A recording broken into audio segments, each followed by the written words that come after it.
जर हरकत घातली तर तुमचा पेमेंट थांबवण्यासाठी एवढं फक्त पहिले आपण त्याला चेक करत क्लिअर करा आणि नंतर मला इथल्या प्रत्येक शेतकऱ्याच्या प्रत्येक प्रश्नावर आपण त्यांच्या पाठीशी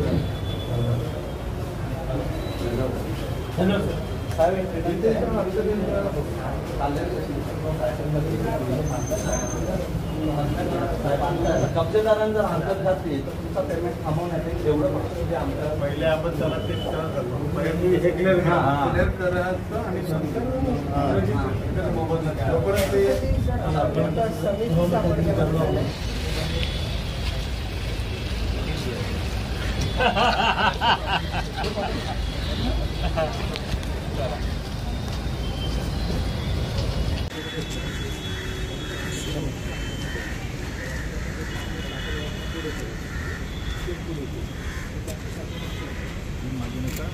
काही शेतकऱ्यांनी आज मला इथं भेटण्याची विनंती केली होती.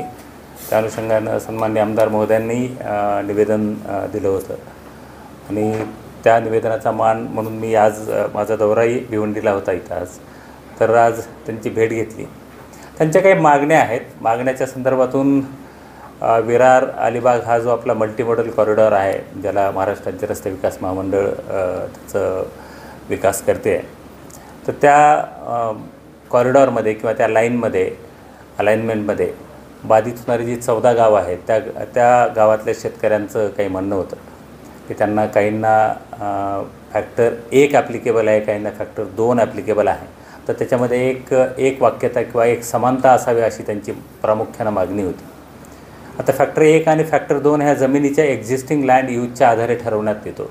यासाठी राज्य शासनाचे काही स्पष्ट निर्देश आहेत. मात्र त्यांना त्यामध्ये समानता हवी आहे ही मुख्य मागणी होती. त्या समानतेच्या अनुषंगानं जो निर्णय घ्यायचा असेल तो MSRDC या संस्थेनंच घेणं आवश्यक आहे.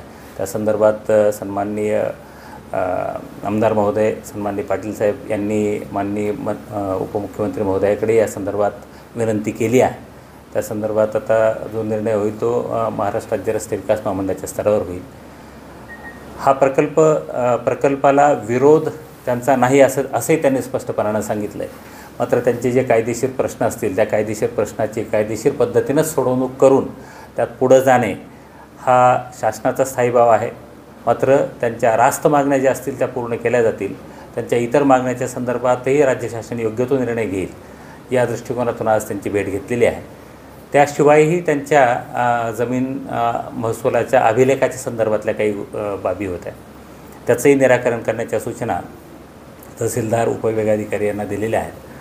प्रकल्पाची आखणी त्यातल्या तांत्रिक बाजूबद्दलही काही त्यांचे आक्षेप किंवा मुद्दे होते. ही बाब MSRDCला त्यांच्या तांत्रिक विभागाला कळवण्यात येईल